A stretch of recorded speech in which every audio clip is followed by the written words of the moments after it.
আসসালামু আলাইকুম। মমতাজ কুকিং ওয়ার্ল্ডে আপনাদের সকলকে স্বাগতম। আজকে আমি দারুণ স্বাদের আমসত্ত্ব রেসিপি নিয়ে হাজির হয়েছি। এটি বানানো খুবই সহজ এবং এটা খেতে খুব ভালো লাগে। এই মজাদার রেসিপিটি আপনারা একবার বাড়িতে ট্রাই করে দেখতেই পারেন। কাঁচা পাকা দুরকম আম দিয়েই বানানো যায়। পুরোপুরি পাকা আম দিয়েও বানাতে পারেন বা আধা কাঁচা পাকা আম দিয়েও বানাতে পারেন। আমটা ফুরিয়ে যাওয়ার আগেই আপনারা একবার বাড়িতে ট্রাই করে দেখতে পারেন। এখানে 1 কেজি মতন আধ কাঁচা পাকা আম নিয়েছি। আমটার খোসা ছাড়িয়ে জল দিয়ে ধুয়ে জল ঝারিয়ে নিয়েছি। এবার এটাকে আমি সেদ্ধ করে নিয়েছি। সেদ্ধ করা হয়ে গেলে আমি ব্লেন্ডারের মধ্যে দিয়ে এটাকে পেস্ট করে নেব ভালোভাবে।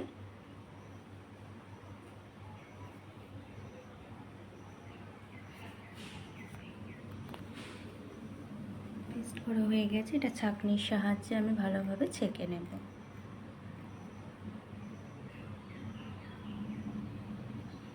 যেহেতু এটা ঘনত্বটা বেশি, সেই জন্য আমি এইভাবে এটাকে ছাঁকবো।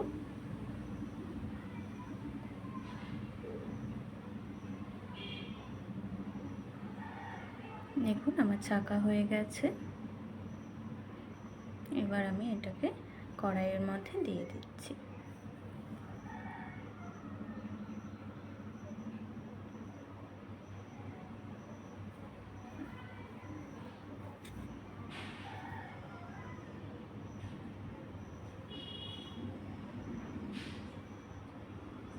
স্বাদ মতন চিনি দিয়ে দিচ্ছি।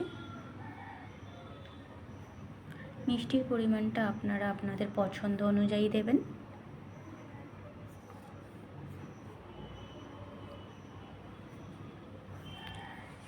এবারে গ্যাসের ফ্লেমটা আমি হাই টু মিডিয়াম ফ্লেমে রেখেই এটা তৈরি করব।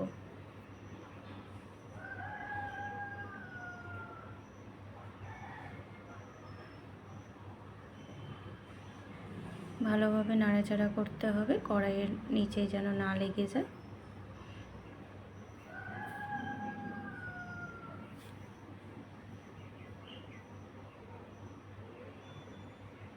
এবার 2টো এলাচ আমি নিয়েছি।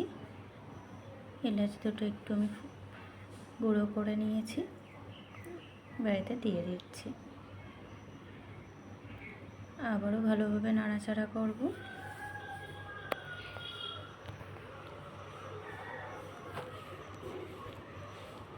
কড়াইয়ের গায়ে যাতে না লেগে যায় সেজন্য ভালোভাবে নাড়াচাড়া করতে হবে।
দেখুন কতটা গাঢ় হয়ে এসেছে।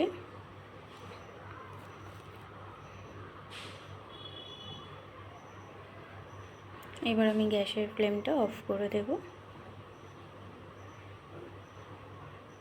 ততক্ষণ ওটা একটু হালকা ঠান্ডা হয়ে যাক।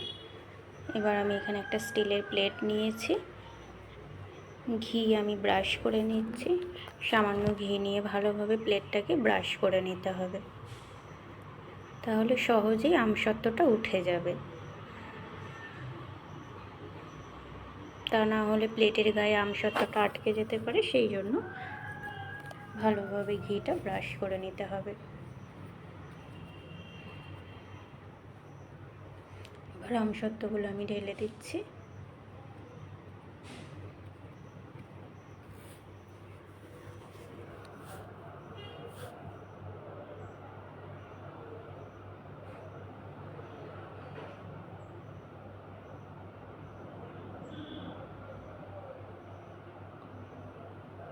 পাতলা করে এটাকে দিতে হবে।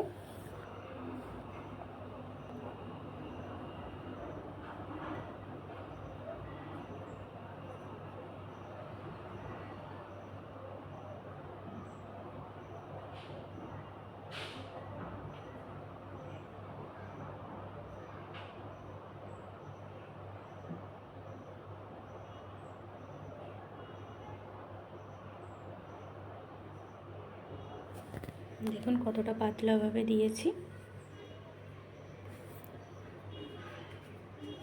এবার এটা আমি একটু ফ্যানের হাওয়ায় শুকনো করে নিচ্ছি। হালকা শুকনো হয়ে গেলে এর উপর আরও একটা আস্তরণ দেব। আবারও আমি সেই একইভাবে ওটাকে পাতলা করে দিয়ে দেব। দেখুন কত সুন্দরভাবে এটা আমার দেওয়া হয়ে গেছে।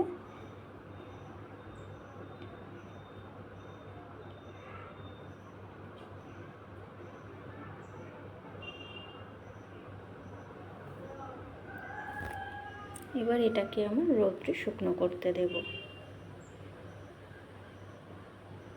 2 থেকে 3 দিন রোদ্রে শুকনো করলেই হয়ে যাবে। এইভাবে আমি এটা ছিদ্রওয়ালা পাত্র নিয়ে আমি এটা চাপা দিয়ে দিলাম। দেখুন আমসত্ত্বটা রেডি। দেখুন কত সুন্দর হয়েছে আমসত্ত্বটা। এইভাবে দারুণ স্বাদের আমসত্ত্ব খেতে খুবই মজাদার লাগে। একবার বাড়িতে ট্রাই করে দেখতেই পারেন আমটা ফুরিয়ে যাওয়ার আগেই।